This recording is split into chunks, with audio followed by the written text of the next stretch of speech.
अब कल वाली वीडियो में आपको बता दिया था कि किस तरीके से जे ऊसो जो है अभी फ़िलहाल रिया रिप्ली के साथ जो है फ़ोटोज़ डाल के जो है डोमिनिक को चिढ़ा रहे हैं। तो फिर एक बार आज जे ऊसो की ओर से स्टोरी आती है इंस्टाग्राम की। ये फ़ोटो देख सकते हो जहाँ पर ये दोनों की शादी हो रही है, डोमिनिक बेचारे देख रहे हैं। और दूसरी फ़ोटो यहाँ पर कार्मेला एंड जेम्स एल्वर्स हैं। तो ये फ़िलहाल फ़ोटो डालते हैं, रिया रिप्ली की फ़ोटो होती है वहाँ पर। तो इसको डोमिनिक रिप्लाई करते हुए कहते हैं कि ये सिर्फ सपने हैं जो कि तुम्हारे कभी सच नहीं होंगे। तो ये फ़िलहाल बातें हैं एंड वो जो जोकर वाला इमोजी लगाते हैं। तो ये फ़िलहाल जो है बातें कुछ और डोमिनिक को बहुत चिढ़ा रहे हैं सोशल मीडिया पर अपने जे ऊसो। बाकी अब देखते हैं क्या चीज़ें होती है कल वाले रॉ के एपिसोड में। तो ये फ़िलहाल बातें हैं, काफ़ी अच्छी इंटरेस्टिंग सी स्टोरी लाइन इन तीनों के अराउंड डब्ल्यूडब्ल्यूई कर सकती हैं। अब लेट्स सी क्या चीज़ें हमें दिखाई देती हैं। बात करते हैं थियोरी की। तो अभी अपने ऑस्टिन थियोरी ने साल 2023 में सबसे ज़्यादा मैचेस में कम्पीट किया है। 78 टोटल मैचेस में उन्होंने कम्पीट किया है।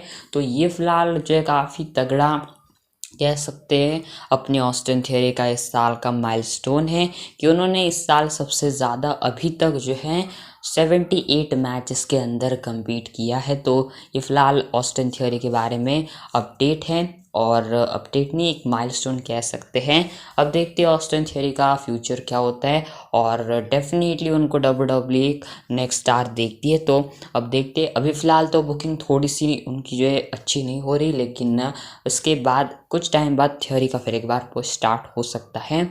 अब लेट्स सी ऑस्टिन थियोरी का क्या होता है आने वाले समय में एंड क्या उनका फ्यूचर होता है। लेकिन फ़िलहाल कुछ उनके बारे में बातें हैं। टिफनी सैटन की बात करते हैं। तो कल का जो रॉ का एपिसोड होगा इसके लिए उनको शेड्यूल किया जा रहा है कि शायद कल वो हो सकती है रॉ के अंदर, या फिर मे बी वो बैक स्टेज में हो सकती है, क्योंकि बेकी लिंच वैसे भी एनएक्सटी से एनएक्सटी वुमेन्स चैंपियन है, तो वो रॉ में भी आएगी। तो यहाँ पर उनका मैच भी होने वाला है नो मर्सी में। तो यहाँ पर वो आ सकती है उनको अटैक वगैरह करने के लिए। बाकी एक और इनके बारे में ये चीज़ है कि जो मैक्सिमम मेल मॉडल्स थी उनके अंदर जो मैक्सिना ड्यूटी है उनके वजह इनको लेने वाली थी डब्ल्यूडब्ल्यूई, लेकिन लास्ट मिनट डिसीजन था कि इनको जो है चेंज किया एंड मैक्सिना ड्यूटी को डब्ल्यूडब्ल्यूई ने लिया। वरना हमें आज मैक्सिमम मेल मॉडल्स के अंदर जो है टिफनी सैटन दिखाई दी थी। तो ये फ़िलहाल कुछ प्लान्स है जो कि डब्ल्यूडब्ल्यूई ने कैंसिल किए लास्ट मिनट पर, और ये फ़िलहाल कुछ टिफनी सैटन के बारे में अपडेट है। और मतलब अगर वैसी चीज़ नहीं हुई होती तो आज ओटिस के बीच में टिफनी सैटन दिखाई देती अपने अल्फा एकेडमी के अंदर। तो ये फ़िलहाल कुछ बातें हैं। रिडल की बात करते तो रिडल को भी डब्ल्यूडब्ल्यूई ने फायर कर दिया, अपनी कंपनी से रिलीज़ कर दिया। एंड इसके बाद अभी इनके बारे में ये चीज़ पता चली है कि जो एमएमए है यानी कि मिक्स मार्शल आर्ट्स, अब ये उनको जो है शायद कॉन्ट्रैक्ट दे सकते या फिर इनके साथ कांटेक्ट कर सकते हैं। ऐसा फ़िलहाल बताया जा रहा है कि शायद जो एमएमए है वो फिर एक बार अपने पुराने सुपरस्टार एथलीट को जो है अपनी कंपनी में ले सकते हैं। एंड वो इंटरेस्टेड है अपने रिडल के अंदर कि वो जो है फिर एक बार ले सकते हैं अपने एमएमए के अंदर, एंड एमएमए में जा सकते हैं अपने मैट रिडल। तो ये फ़िलहाल उनके बारे में बातें हैं। एंड अगर एक और चीज़ बता देता हूँ, अगर रैंडी ऑर्टन का रिटर्न होता एंड अगर अपने रिडल होते डब्ल्यूडब्ल्यूई में, तो भी आरके ब्रो का कोई प्लान नहीं था डब्ल्यूडब्ल्यूई का, एंड रैंडी ऑर्टन का सिंगल सी रन होता। तो ये फ़िलहाल कुछ बातें हैं अपने रिडल के बारे में। सीएम पंक के बारे में मैं आपको एक चीज़ बता देता हूँ। तो सीएम पंक के बारे में थोड़ी सी प्रॉब्लम कह सकते हैं, क्योंकि बैक स्टेज पर मैनेजमेंट के कुछ ऐसे लोग हैं जिनको अभी भी जो है अच्छा फील नहीं होता कि अगर सीएम पंक डब्ल्यूडब्ल्यूई में आए तो उनको अच्छा फील नहीं होगा। ऐसा फ़िलहाल बताया जा रहा है कि उनको अच्छा नहीं लगेगा अगर सीएम पंक बैक स्टेज आते, डब्ल्यूडब्ल्यूई में आते, तो बैक स्टेज के कुछ लोगों को प्रॉब्लम होगी इस चीज़ से। लेकिन उल्टा जो है मैट रिडल के साथ है, मैट रिडल के साथ कोई भी प्रॉब्लम नहीं है किसी को बैक स्टेज पर। इवन मैट रिडल के इतने सारे जो हैं अभी फ़िलहाल उनके बारे में एलिगेशंस वगैरह लगे। तो ये फ़िलहाल डे मेजर बात को रिवील करते हैं। तो थोड़ा सा बैक स्टेज प्रॉब्लम है सीएम पंक के बारे में, लेकिन अब देखते हैं क्या चीज़ें होती हैं। लेकिन जो भी है सीएम पंक के बारे में अब देखते हैं क्या चीज़ें होती।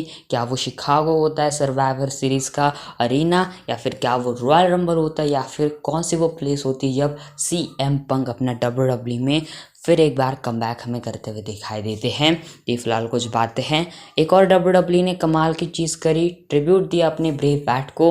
WWE के वेबसाइट पर जो सुपरस्टार्स की लिस्ट होती है A to Z her superstar की, तो वहाँ पर ब्रेव बैट को जो है इन्होंने जो उनकी चेयर थी उसको जो है फीचर किया उस फोटो को, और यहाँ पर देख ही सकते हो। तो ये फिलहाल WWE ने ट्रिब्यूट पे किया है ब्रेव बैट को, तो ये फिलहाल उनके बारे में बातें थी। हम लोग बात करते हैं नेक्स्ट अपडेट के बारे में, जो कि है मैंडी रोज के बारे में। तो मैंडी रोज ने अभी फिलहाल TMZ के इंटरव्यू के अंदर इस बात को रिवील किया कि वो WWE में या फिर कहे रेसलिंग के अंदर वो कमबैक कर सकती हैं। वो कहती है कि वो उनका जो है WWE के बाद करियर उनका काफ़ी अच्छा रहा, लाइफ उनकी काफ़ी अच्छी रही, फैंस ने भी उनको काफ़ी सपोर्ट किया एंड उनकी ज़िंदगी काफ़ी अच्छी चली WWE के बाहर जाने के बाद। एंड इसके बाद वो कहती है कि अगर उनको अच्छा कॉल वगैरह आता है, अच्छा WWE की ओर से या फिर रेसलिंग प्रमोशन की ओर से कॉल वगैरह आता है, तो डेफिनेटली मैंडी रोज जो है फिर एक बार रेसलिंग में जा सकती है, फिर एक बार वो जो है रेसलिंग कर सकती है। तो ये फिलहाल मैंडी रोज ने रिसेंट के इंटरव्यू में कहा है कि अगर उनको अच्छा राइट कॉल आता है तो वो शायद सोच सकती है रेसलिंग के अंदर जाना, एंड वो जा भी सकती है फिर एक बार रेसलिंग में। बाकी अब देखते हैं क्या WWE वाले उनको अप्रोच करते हैं या फिर नहीं, लेकिन ये फिलहाल कुछ बातें जो कि मैंडी रोज हमें जो है रिवील करते हुए दिखाई देती है। तो क्या आप देखना चाहोगे मैंडी रोज को WWE के अंदर या फिर नहीं? आखिर में बात करते हैं अपने केल्टिक वॉरियर शेमस के बारे में। अनफॉर्चुनेट से शेमस के बारे में ये न्यूज़ है क्योंकि वो अभी फ़िलहाल इंजर्ड हो चुके हैं। एंड टेम वेल्जर ने इसके बारे में बात करी कि उनको एक बैड शोल्डर इंजरी हो चुकी है, शोल्डर में थोड़ी सी उनको इंजरी हो चुकी है एंड शायद ये में भी जो है थोड़ी हो सकती है डेंजर, क्योंकि उन्होंने कहा है कि एक बैड शोल्डर इंजरी है। अब पता नहीं कितना वक्त उनको लगेगा रिकवरी के लिए, ये फिलहाल कुछ कंफर्म तो नहीं है, लेकिन ये फिलहाल कुछ टेम वेल्जर कहते हैं। और गेट वेल सुन अपने शेमस को एंड जल्दी से जल्दी वो रिकवर होकर वापस आ जाए WWE में। एंड फिलहाल आज की वाली वीडियो बस इतनी सी थी एंड मैं मिलता हूँ नेक्स्ट वीडियो के अंदर।